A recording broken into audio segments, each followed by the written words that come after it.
હળવદની સરકારી હોસ્પિટલ ખાતે Ahmedabad Mallya tollway limited દ્વારા અંડર CSR એક્ટિવિટી અંતર્ગત સેલ કાઉન્ટર મશીન એનાયત કરવામાં આવ્યું હતું. જેની કંપની જાપાનનું સેલ કાઉન્ટર મશીન 1 મિનિટમાં 1 રિપોર્ટ આપતા દર્દીઓનો સમય બચશે. CBR ECRના રિપોર્ટ તાત્કાલિક ધોરણે મળી રહેશે. 1 કલાકમાં 60 જેટલા રિપોર્ટ કરી શકાશે, જેથી દર્દીઓનો સમય અને પૈસા બંનેનો બચાવ થશે. આ લોકાર્પણના ચીફ ગેસ્ટ તરીકે હળવદના PI DM ઢોલ ઉપસ્થિત રહ્યા હતા. હળવદની સરકારી હોસ્પિટલના ડોક્ટર અશ્વિન આદ્રોરાજા, ડોક્ટર વિશાલ, ડોક્ટર નિશિત સહિતના ઉપસ્થિત રહ્યા હતા.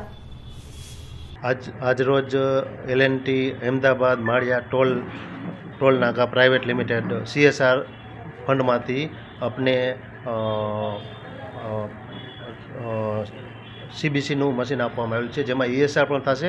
અને CBCનું મશીન આ રહ્યું ને એ નિહોન કંપની જાપાનનું છે, અને જેમાં 1 મિનિટમાં 1 ટેસ્ટ થશે, એટલે કલાકમાં ઓછામાં ઓછા 60 ટેસ્ટ થશે.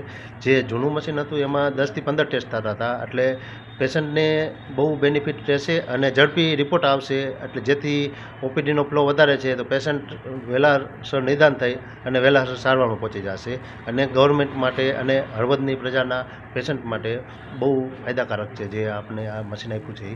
હળવદના આરોગ્ય સેન્ટર ખાતે અમારા અમદાવાદ માલ્યા ટોલવે લિમિટેડ દ્વારા CSR એક્ટિવિટીના તહેત અમે લોકો આજ CBC કાઉન્ટિંગ મશીન જે આરોગ્ય સેન્ટરને આપવામાં આવેલ છે, અને જે અમારા જે ટેકનિશિયન, જે કંપનીના નિકોન કંપનીના જે ટેકનિશિયન છે એના દ્વારા કહેવામાં આવ્યું છે કે આ મશીન કમસે કમ 1 કલાકમાં 60 દર્દીઓના રિપોર્ટ નીકાળી શકશે.